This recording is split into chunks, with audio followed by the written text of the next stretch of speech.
네, 뉴욕 증시 FOMC 결과를 앞두고 하루하루 정말 상황이 달라지고 있습니다. 오민지 기자와 간밤 시장 정리를 해보겠습니다.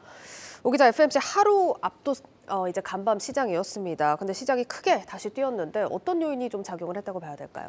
네, 말씀하신 것처럼 하루 앞두고 있는 FOMC 때문에 한껏 경계감이 높아졌고요. 이런 상황에서 지표 호재가 나오면서 시장을 달군 겁니다.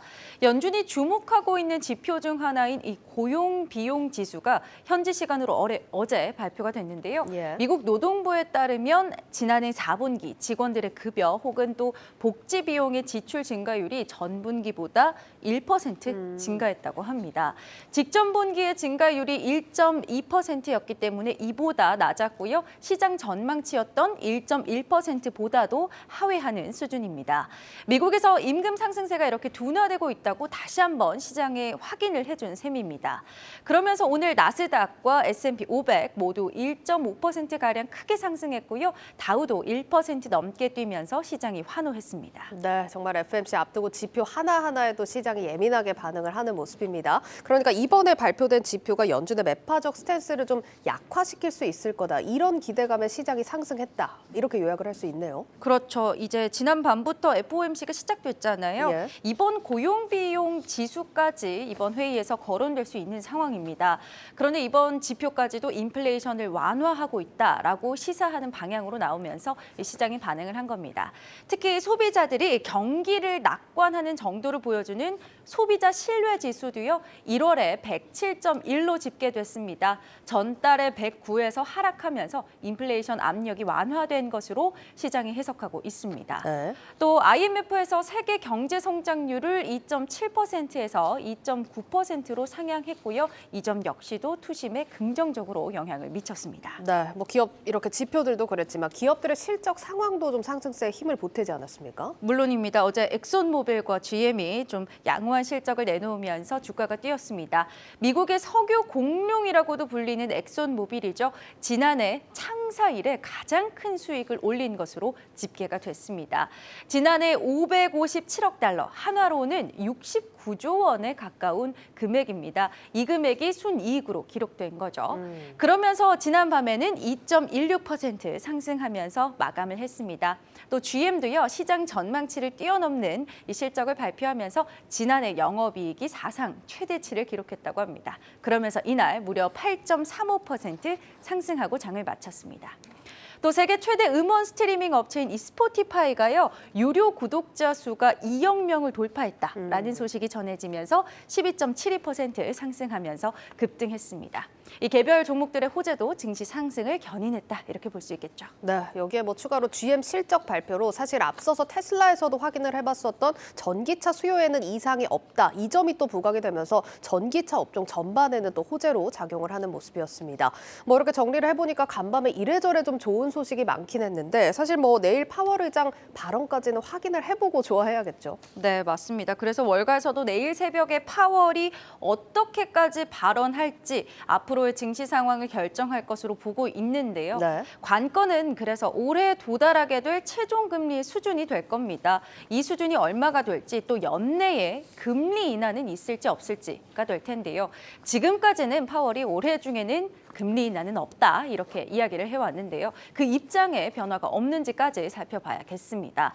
블룸버그 통신에서도 연준이 기본 스탠스를 얼마나 유지하는지가 관전 포인트다라고 봤는데요.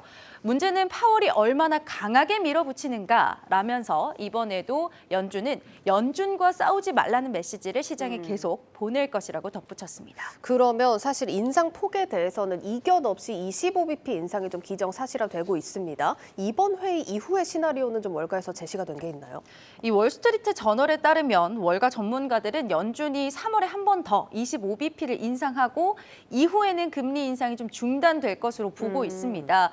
캐피털 이코노믹스는요, 앞으로 몇 개월 동안 이번에 보여왔던 것처럼 임금 상승세 둔화가 계속 나타나게 되면 3월 회의 이후에는 연준에서도 금리 인상을 중단할 것이라고 언급을 했습니다. 금리 인하에 대해서는 파월이 강경하게 올해는 인하하지 않을 것이다라고 말하고 있지만 예. 시장에서는 연내에 그래도 인하하지 않겠냐, 이런 기대감이 높습니다. 특히 지금은 경기 연착륙 혹은 뭐 미미한 경기 침체로 이제 대처가 가능할 수 있는 마지막 골든타임이라고 할 수 있는데요.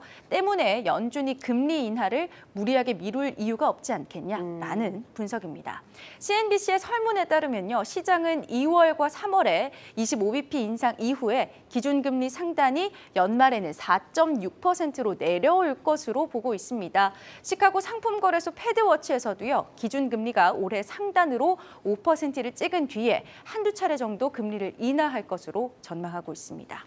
시장은 연내 금리 인하를 기대하고 있고 연준은 없을 것으로 단언하는 그쵸. 흔히 말하는 이 충돌 상황인데요. 이 결과에 대해서도 이번 회의에서 챙겨봐야 할 부분이겠습니다. 예, 시장에서는 계속 기대감을 가지는 모습입니다. 월가에서도 3월 회의까지 25bp 인상이 나오고 그 이후부터 인상을 멈출 거다 이런 시각을 제시하고 있는데 이 시나리오대로라면 정말 좋을 것 같긴 합니다. 근데 사실 이렇게 긍정적인 분석도 있고 1월 시장 흐름이 워낙 좋았다 보니까 네. 투자자들이 다시 주식 시장으로 눈을 돌리시는 분들이 많거든요. 마지막으로 증시 전망까지 들어볼게요. 네, 말씀하신 대로 지난달에 S&P 500이요. 한 달 동안만 6.18%나 상승했습니다. 예. 이 상승폭이 2019년 4월 이후 가장 큰 상승세였다고 합니다. 나스닥도 10.49% 오르면서 2001년 이후 무려 22년 만에 최고 상승세를 보였습니다. 에버코어 ISI의 차트 애널리스트는요. 차트적으로는 약세장이 끝났다라고 이야기를 했고요. 네. 이 시그널을 계속해서 봐야 할 필요가 있다면서 지난해 4분기부터 새로운 강세장이 시작된 것으로 본다고 분석을 했습니다. 그러면서 올해 상반기 S&P 500 4,325선까지도 오를 더 수 높아졌네요. 있다라고 이야기를 했습니다. 또 카슨그룹에서는 S&P 500이 1월에 5% 이상 오르게 되면 연말까지 30%도 오를 수 있다라고 봤는데요.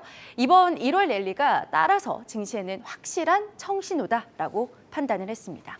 오늘 밤 FOMC가 둘째 날 회의를 거칩니다. 이번 고용 비용 지표가 보여준 이 시그널처럼 FOMC 회의 결과에서도 연준의 입장 변화가 있을지 시장의 경계감 오늘까지 이어질 것으로 보입니다. 네, 잘 들었습니다. 고웨스트 오민지 기자였습니다.